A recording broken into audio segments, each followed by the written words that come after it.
아멘. 우리 성경 봉독합니다. 오늘 말씀은 마태복음 28장입니다. 네, 마태복음 28장 1절부터 10절까지 말씀 함께 보시겠습니다.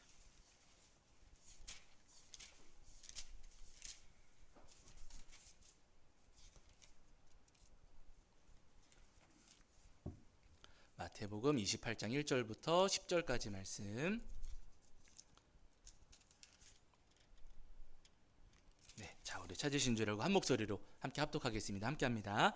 안식일이 다 지나고 안식 후 첫날이 되려는 새벽에 맏달라 마리아와 다른 마리아가 무덤을 보려고 갔더니 큰 지진이 나며 주의 천사가 하늘로부터 내려와 돌을 굴려내고 그 위에 앉았는데 그 형상이 번개 같고 그 옷은 눈같이 희거늘 지키던 자들이 그를 무서워하여 떨며 죽은 사람과 같이 되었더라.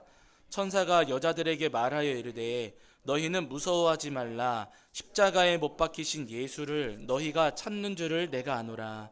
그가 여기 계시지 않고 그가 말씀하시던 대로 살아나셨느니라. 와서 그가 누우셨던 곳을 보라. 또 빨리 가서 그의 제자들에게 이르되 그가 죽은 자 가운데서 살아나셨고 너희보다 먼저 갈릴리로 가시나니 거기서 너희가 배우리라 하라. 보라, 내가 너희에게 일렀느니라 하거늘 그 여자들이 무서움과 큰 기쁨으로 빨리 무덤을 떠나 제자들에게 알리려고 다름질할세. 예수께서 그들을 만나 이르시되 평안하냐 하시거늘 여자들이 나아가 그 발을 붙잡고 경배하니 이에 예수께서 이르시되 무서워하지 말라. 가서 내 형제들에게 갈릴리로 가라 하라. 거기서 나를 보리라 하시니라. 아멘. 우리 자리에 앉으시겠습니다. 여러분 한 주간 평안하셨지요? 오늘도 하나님 앞에 나와 예배하는 저와 여러분이 우리 주님께서 주시는 은혜와 사랑이 가득하기를 간절히 소원합니다. 지난주에는 저희가 사무엘상 17장 1절부터 30절까지 말씀을 통해서 우리에게 주시는 은혜를 함께 나누었는데요. 지난주 말씀을 보시면은 어린 다윗이 이 거인 골리앗과 싸워서 이기는 장면이 사무엘상 이 17장 말씀 가운데 기록되어 있습니다.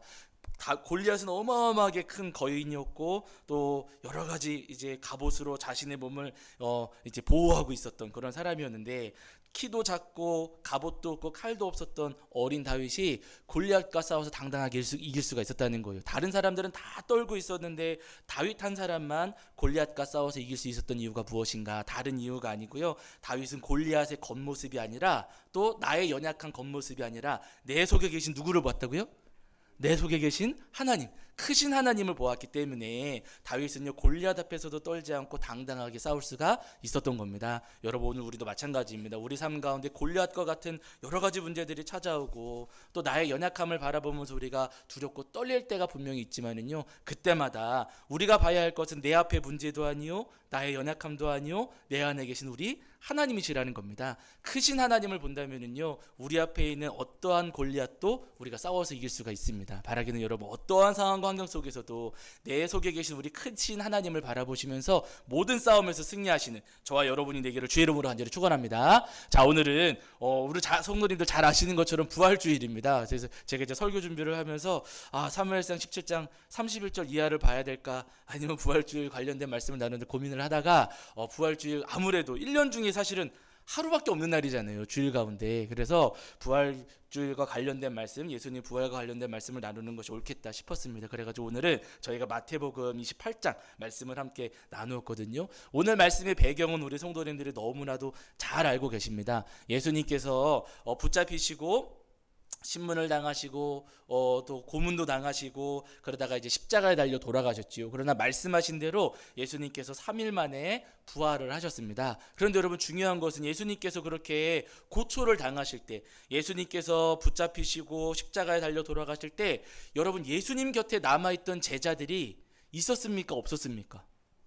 없었어요. 예수님 붙잡혀 가시고 예수님 고초를 당하실 때 예수님 곁에서 예수님을 지켜주고 예수님을 보호해주고 예수님을 변호해 주었던 제자들은요 단 한 사람도 없었다는 겁니다. 예수님 붙잡혀 가실 때 다 도망갔고요. 잘 아시는 것처럼 베드로 같은 경우는 예수님 어떤 일 당하시나 뒤를 졸졸졸 쫓아갔으나 그때마다 베드로가 예수님을 모른다고 나는 절대 저 사람을 모른다고 하면서 부인했던 그런 제자들도 베드로 같은 그렇게 예수님을 부인하기도 했었습니다. 예수님께서 붙잡혀 잡혀가실 때 예수님께서 그렇게 큰 어려움을 당하시고 십자가에 달려 돌아가실 때 예수님 곁에 남아있던 제자들은 단 한 사람도 없었다는 거예요. 그러면 여러분, 우리가 제자들 입장이라면 나를 그렇게 아껴주시고 사랑해주시고 때로는 병도 고쳐주시고 문제도 해결해주셨던 예수님이신데, 그런 예수님이 어려움 겪으실 때 내가 외면하고 부인하고 배반하고 도망쳤다면, 내가 그렇게 했다면 예수님께서 십자가 달려 돌아가신 이후에 우리 마음이 여러분 편하겠습니까? 아니면 죄책감 때문에 괴롭겠습니까? 편안하신가 우리 성도님들은? 아무래도 여러분 죄책감 때문에 괴롭지 않겠습니까? 그렇게 나를 사랑해 주셨던 예수님이신데, 그 예수님이 어려움 겪으실 때는 내가 외면하고 모른 척하고 배반하고 도망가 버렸구나 하는 그 죄책감 때문에 그 마음에, 그 죄책감으로 인해 마음이 어마어마하게 괴롭고 힘들지 않았을까 싶습니다. 그래서 그런지 모르지만은요, 여러분, 이 제자들도 그 죄책감에 사로잡혔어요. 그래서 예수님께서 십자가 달려 돌아가셨을 때 제자들이 그 뒤부터 어떻게 했냐면은요, 어느 집에 모여가지고 문은 다 닫아 걸고서는 그 집에 숨어 있었어요. 자기들 스스로 어둠 속으로 찾아 들어갔습니다. 죄책감 때문인 거죠. 우리가 잘못한 것, 우리가 실수한 것, 예수님을 배반하고 도망한 것 때문에 제자들은요, 그 어두운 집 안에 들어가서 나오지를 못하고 있었습니다. 죄책감에 사로잡혀 있던 거예요. 근데 예수님께서 3일 만에 부활하셨지요. 말씀하신 대로 3일 만에 부활하셨을 때 제자들은 죄책감 때문에 아무것도 하지를 못했지만은, 오늘 본문에 나오고 있는 마리아 일행, 막달라 마리아와 다른 마리아가 예수님의 무덤을 찾아갔습니다. 이 사람들도 여러분 예수님 부활하셨으리라는 기대감을 갖고 간 게 아니고요, 예수님의 시신에 향품을 발라드리려고 그 무덤으로 찾아 올라갔어요. 가서 봤더니 무덤의 입구는 열려 있었고 무덤 안쪽은 비어 있었고, 그 무덤이 지금 누워 계셔야 돼. 그 예수님의 시신이 분명히 있어야 되는데 예수님의 시신이 보이지가 않는 겁니다. 깜짝 놀라서 돌아섰는데 그 가운데 이제 예수님께, 부활하신 예수님을 만나게 되는 거지요. 자, 중요한 것은 뭐냐면 여러분, 예수님께서 그렇게 사망의 권세를 깨뜨리시고 부활하신 다음에 이 마리아 일행에게 뭐라고 말씀하시는가, 오늘 요 말씀을 저희가 살펴보려고 하는 거거든요. 자, 뭐라고 말씀하시는가 보세요. 마태복음 여러분 28장 10절입니다. 마태복음 28장 10절. 자, 마태복음 28장 10절입니다. 28장 10절. 자, 마태복음 28장 10절 말씀 우리 찾으신 줄 알고 읽겠습니다. 함께합니다. 시작. 이에 예수께서 이르시되 무서워하지 말라. 가서 내 형제들에게 갈릴리로 가라 하라. 거기서 나를 보리라 하시니라. 아멘. 예수님께서 이 마리아 일행을 만나 주시면서 제자들에게 이렇게 전해라 라고 하시는 거예요. 그럼 하시는 말씀이 가서 누구에게요? 거기 정확하게 가서 내 형제들에게, 그렇죠, 제 성경만 그런 거 아니죠. 거기 분명히 예수님 말씀하시기를 가서 내 형제들에게 갈릴리로 가라 하라 이렇게 말씀하셨어요. 첫 번째, 제가 말씀을 묵상하면서 제 마음에 깊이 와닿았던 말씀이 뭐냐면은, 예수님께서 제자들을 부르실 때 내 형제들에게 이렇게 부르셨다는 거예요. 내 형제들에게. 여러분, 지금 제자들은 예수님을 배반했잖아요. 배반한 지 며칠 되지도 않았습니다. 예수님 배반하고 도망갔고, 배반할 가룟 유다는 예수님 팔아넘기기도 했고, 또 베드로는 예수님 모른다고 3번 부인하기도 했고, 다른 제자들은 막 뒷공문이 빠지고 막 도망가기도 했고, 예수님을 전부 다 지금 막 외면하고 도망간 사람들, 그 예수님을 괴롭게 하고 예수님을 정말 실망하게 했고 실망하시게 했고 예수님을 힘들게 했던 그런 사람들입니다. 다른 사람도 아니고 예수님께서 정말 사랑했던 사람들인데, 그 사람들이 지금 예수님을 배반했고 외면했고 부인했고 도망가 버렸어요. 우리 성도님들이시라면 나를 그렇게 배반하고 외면하고 나를 부인하고 내가 어려울 때 나를 버리고 도망간 사람들, 그 사람들을 부르실 때 형제라고 부르시겠습니까? 왼수라고 부르시겠습니까? 뭐라고 하시겠어요? 저 같으면 원수를 왼수 같은 놈들, 저 같으면 그럴 겁니다. 제가 예전에도 한번 여러분 말씀드렸겠지만은요, 꽤 됐어요. 몇 년 됐어요. 몇 년 전에 여기 홈플러스에 갔는데, 저기 한 20m쯤 떨어졌을까요? 이렇게 카트 제가 끌고 이렇게 가는데 한 저 앞에쯤에 낯익은 사람이 보이는 거예요. 가만히 봤더니 제 군대 1년 고참이 저 앞에서 뭐를 이렇게 고르고 있는 겁니다. 여러분, 제가 그 사람을 보고서 딱 1년 고참이거든요. 군대에서는 아버지 군번 이렇게 불러요. 그러니까 군대에서는 저의 아버지였어요. 근데 그 사람을 제가 저 멀리서 보고 반가워서 달려갔을까요? 도망갔을까요? 예? 도망가 버렸어요. 인사도 안 하고 제가 저기서 보고서는 카트를 돌려가지고 여러분 제가 딴 데로 갔습니다. 여러분 아는 척 하고 싶지가 않은 거예요. 그렇다고 여러분 그 사람이 저를 괴롭혔는가? 그러지도 않았어요. 저한테 잘해줬던 사람이었고, 그리고 심지어는 그 사격할 때 제 옆사로에서 그 고참이 사격을 했거든요. 40발을 쏘는데 제 표적지를 맞춰주는 거예요. 저 휴가 보내주려고. 저한테 잘해줬던 사람인데도 괜히 그 사람을 보니까 옛날 군대 있을 때 고생했던 일들이 괜히 막 떠오르면서 별로 아는 척하고 싶지가 않았습니다. 그래가지고 제가 등 돌려서 휙 도망가 버렸거든요. 여러분, 우리가 나를 괴롭혔던 사람들, 나를 힘들게 했던 사람들, 나를 지치게 하고 나를 슬프게 했던 사람들을 만나게 된다면은요, 그렇게 반갑지도 않고 형제라는 말은 나오지도 않습니다. 원수 같은 마음이 들기가 쉽죠. 제자들도 사실은 예수님께는요, 원수 같은 행동을 했어요. 아니, 그렇게 아껴주시고 사랑해주시고 베드로 같은 경우는 장모님의 열병을 고쳐주시지 않았습니까? 예수님께서 정말 많은 은혜를 베풀어 주셨고 먹여주셨고 예수님께서 많이 그렇게 생각해 주셨는데, 그런 사랑과 은혜를 받았던 제자들이 예수님을 버리고 도망가 버렸으니 예수님께는 원수 같은 사람들인 게 분명합니다. 그러나 여러분, 예수님께서 그 제자들을 부르실 때 오늘 뭐라고 부르신다고요? 원수라고 부르지 않으시고요, 형제라고 부르신다는 거예요. 예수님께서는 이미 그들의 허물과 잘못과 실수를 다 용서하셨습니다.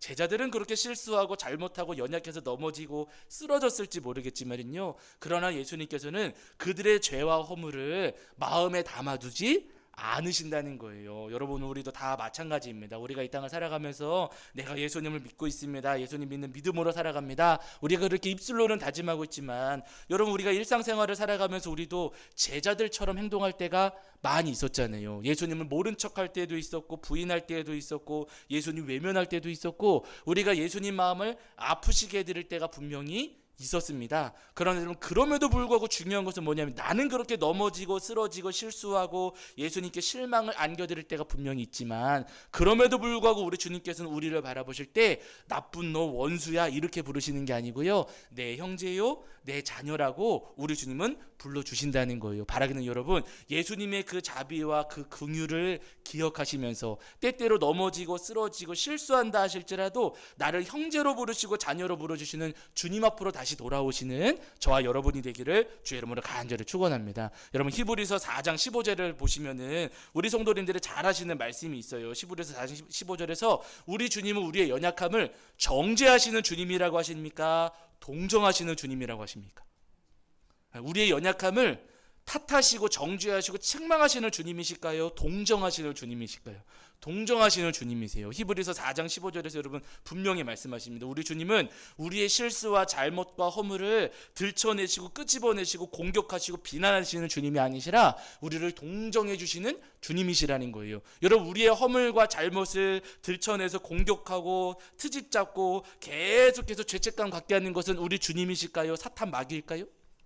사탄 마귀입니다. 사탄 마귀는요, 우리의 허물과 잘못을 자꾸만 생각나게 해가지고 고발하는 역할을 하는 거예요. 사탄 마귀는 우리를 그렇게 자꾸만 우리의 허물을 지적하고 정죄하고 공격할지 모르지만은요, 여러분, 우리 주님은 우리의 허물과 우리의 잘못과 우리의 실수를 동정하시는 주님이십니다. 바라기는 우리를 긍휼히 여겨시고 동정하시는 예수님의 그 사랑을 기억하시면서 넘어지고 쓰러지고 실수했다 할지라도 다시 주님의 품으로, 다시 주님께로 돌아서시는 저와 여러분이 되기를 주의 이름으로 간절히 축원합니다. 자, 그렇게 예수님께서 제자들을 형제로 불러주시면서 그 뒤에 한마디 말씀을 더 붙여주셨어요. 우리 한 번 더 보실게요. 자, 이 마태복음 28장 10절입니다.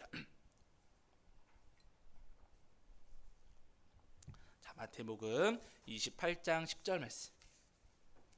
마태복음 28장 10절입니다. 함께 읽겠습니다. 함께 합니다. 시작. 이에 예수께서 이르시되 무서워하지 말라. 가서 내 형제들에게 갈릴리로 가라 하라. 거기서 나를 보리라 하시니라. 아멘. 예수님께서 형제들, 제자들을 부르시면서 형제들에게 이렇게 전해다오. 지금 마리아 일행에게 부탁하신 거예요. 근데 무슨 말씀을 전했는데, 너네 거기 딱 가만히 있어라. 내가 가가지고 혼내줄 테니까 도망가지 마라. 예수님 그러시는 게 아니고요. 어디로 가라고 하세요? 갈릴리로 가라. 제자들에게 지금 너희들 여기 있지 말고 갈릴리로 가라라고 예수님께서 말씀하고 계세요. 여러분, 갈릴리가 어디입니까? 갈릴리. 이 갈릴리는요, 예수님께서 제자들을 처음 만나 주셨던 장소입니다. 제자들이 처음 예수님을 만났던 곳이고 예수님의 부르심을 받았던 곳이고 예수님과 함께 걷기도 했었고 예수님과 대화를 나누기도 했었고 예수님과 식사도 했었고 그 갈릴리 주변에서 오병이어의 표적도 경험했었고 여러 가지 일들을 이 갈릴리 이 근처에서 갈릴리 이 근방에서 예수님과 동행하면서 예수님의 은혜를 많이 경험했던 곳이 바로 이 갈릴리입니다. 예수님께서 지금 죄책감에 사로잡혀가지고 어둠 가운데 있는 제자들에게 말씀하시는 거예요. 너희들 그 어둠 속에 있지 말고 갈릴리로 가야 된다. 나를 처음 만났던 곳, 나와 동행했던 곳, 그곳으로 너희들 다시 돌아와라 라고 하시는 겁니다. 제자들은 쓰러지고 넘어지고 실수했지만은요, 너네들은 그냥 소망도 없는 사람들이니까 거기 그냥 자빠져 있어라. 예수님 그러시는 게 아니고요, 다시 돌아와라.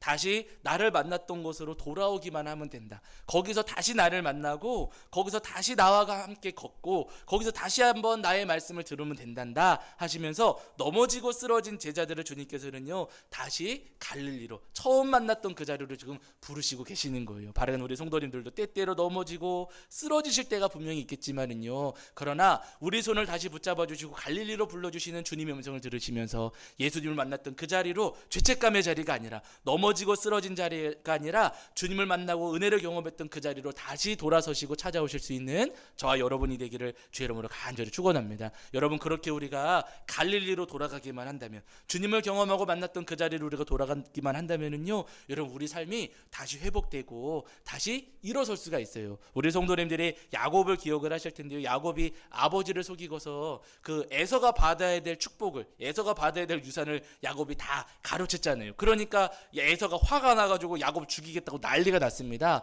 그래서 야곱이 이제 형의 손을 피해가지고 저 북쪽에 있었던 밧다나랑 그 외삼촌 라반의 집으로 도망을 가게 되거든요. 근데 막 도망을 가다가 이제 날이 어두워지니까 산속에서 야곱이 노숙을 하게 됐어요. 그래서 돌 하나 놓고서는 돌베개 베고서 노숙을 하는데 그날 밤 꿈속에 천사들이 사다리 하나 놓고서는 하늘을 오르락 내리락 하는 이상한 꿈을 하나 꾸게 된 겁니다. 그 꿈을 꾸고 나서 야곱이 일어나가지고 여기는 하나님을 만난 곳이다, 내가 하나님을 경험한 곳이다, 여기는 하나님의 집이다 라고 생각을 하고서는 자기가 베고 누웠던 돌을 하나 이렇게 세워놓고서는 여기는 베델이 이제 하나님의 집이라는 뜻이거든요. 여기는 베델이다 이렇게 불렀습니다. 그러고서는 외삼촌 집에 가서 열심히 일하다가 온갖 고난을 겪고서는 가족들과 재산들을 끌고서는 다시 이제 오랜 세월 지난 다음에 고향으로 돌아오게 되지요. 에서와도 화해를 했고 그 다음에 가나안 땅에 야곱이 다시 정착을 하게 되는데, 여기가 중요합니다.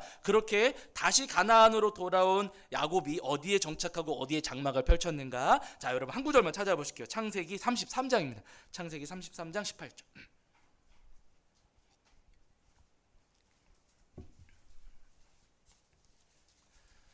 창세기 33장 18절입니다.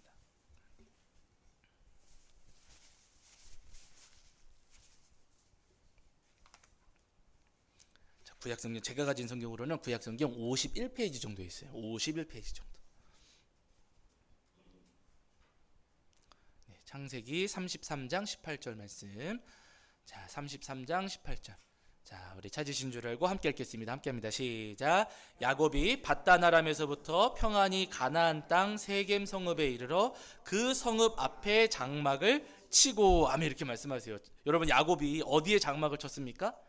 세겜의 장막을 쳤다 그래요. 가나안으로 다시 돌아왔을 때 야곱이 세겜 성읍 앞에 장막을 쳤습니다. 아마 제 생각에 잘 모르지만 세겜이 사람이 좀 많이 살지 않았나 싶어요. 그리고 뭐 여기서 뭐 얻을 것도 많고, 뭐 우리식으로 표현하면은 교통도 좋고 마트도 가깝고 시장도 가깝고 이렇게 여러 가지 편의 시설을 많이 있으니까, 그러나 여기 그래서 여기 장막을 치지 않았을까 싶습니다. 살기 좋은 땅으로 보였다는 거죠. 근데 중요한 것은 뭐냐면은요, 야곱은 여기가 살기 좋은 곳인 것 같아서 여기에다 장막을 치긴 했지만은요, 여기서 살아가는 삶이 평안하지는 않았어요. 그 뒤에 보시면은 야곱의 딸 디나가 세겜 사람들에게, 세겜 그 이제 하몰이었던 거 아들, 아무튼 그 생김서 거기서 이제 험한 일을 당하게 되고 그 일 때문에 야곱의 아들들이 이 세겜 사람들하고 전쟁을 하게 됩니다.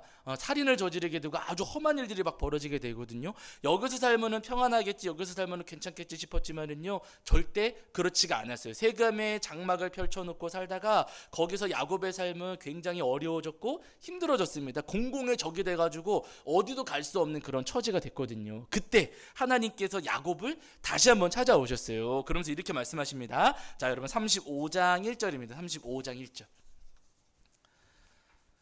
35장 1절. 자, 창세기 35장 1절. 자, 읽겠습니다. 함께 합니다. 시작. 하나님이 야곱에게 이르시되 일어나 베델로 올라가서 거기 거주하며 내가 내 형 에서의 낯을 피하여 도망하던 때에 내게 나타났던 하나님께 거기서 제단을 쌓으라 하신지라. 아멘. 이렇게 말씀하세요. 어디로 가라고요? 베델로 가라. 베델이 어디였다고요? 하나님을 처음 만난 곳. 야곱이 에서를 피해서 막 도망가다가 하나님을 처음 만난 곳이 바로 베델이었습니다. 그 베델로 다시 돌아가라고 하시는 거예요. 야곱아, 너가 살 곳은 세겜 앞이 아니라, 세겜 성읍이 아니라 내가 살아야 될 곳은 베델이다. 지금 실수하고 잘못하고 넘어져가지고 지금 엉망진창이 되고 삶이 그렇게 괴로워졌을 때 너 다른 곳에 가지 말고 베델로 돌아와야 된다. 하나님을 만났던 곳으로 돌아와야 된다라고 하십니다. 야곱이 이 말씀을 듣고서는요, 베델로 돌아가요. 처음 하나님을 만났던 그 자리로 돌아가서 그곳에서 이제 정착해 살기 시작을 하거든요. 여러분, 그때부터 야곱의 삶이 다시 회복됩니다. 그래서 여러분 아래 보시면은요, 35장 5절을 보세요.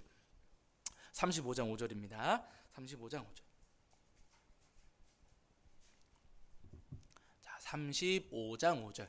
자, 읽겠습니다. 함께합니다. 시작. 그들이 떠났으나 하나님이 그 사면 고을들로 크게 두려워하게 하셨으므로 야곱의 아들들을 추격하는 자가 없었더라. 세겜 성읍에서 벌어진 일 때문에 야곱의 아들들이 아주 그냥 현상수배범처럼 여러분 모든 사람들의 적이 된 거거든요. 그리고 어디를 가도 환영받지를 못해요. 굉장히 어려운 삶을 살았는데, 그럼 여기 5절 보세요.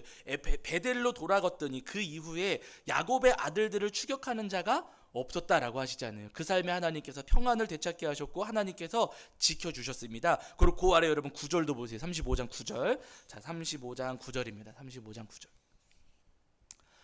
35장 9절 읽겠습니다. 함께합니다. 시작. 야곱이 밧단아람에서 돌아오매 하나님이 다시 야곱에게 나타나서 그에게 복을 주시고, 뭘 주셨다고요? 복을 주셨어요. 베델로 돌아온 이후에 하나님께서 야곱의 삶에 다시 하나님께서 복을 주시고 은혜를 내려주셨습니다. 실수하고 넘어지고 쓰러졌던 야곱의 삶이지만은요, 다시 돌아왔을 때, 하나님을 만났던 그 자리로 돌아왔을 때 하나님께서는 야곱의 삶을 다시 지켜주시고 은혜 주시고 야곱에게 필요한 복과 은혜까지 하나님께서 충만하게 내려주셨다는 거. 여러분, 우리 삶이 다 마찬가지입니다. 우리가 때때로 이 땅을 살아가면서 하나님과의 관계가 멀어질 때도 분명히 있고, 실수하고 잘못하고 넘어지고 쓰러질 때도 분명히 있습니다. 그때마다 나는 소망이 없구나, 나는 해도 안 되는 사람이로구나, 나는 천국도 못 가는 사람이겠구나, 우리가 스스로 자책할지 모르지만은요, 우리 주님은 우리가 그렇게 자책하면서 어둠 가운데 있는 거 우리 주님은 원치 않으시는 주님이세요. 우리가 그 어둠에서 빠져나와가지고 다시 은혜의 자리로 주님과 동행하면서 십자가의 길 걷기를 원하시는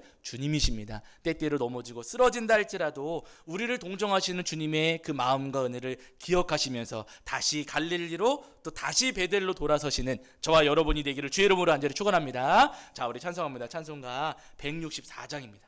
찬송가 164장. 찬송하시면서 준비하신 예물 봉헌하겠습니다. 찬송가 164장.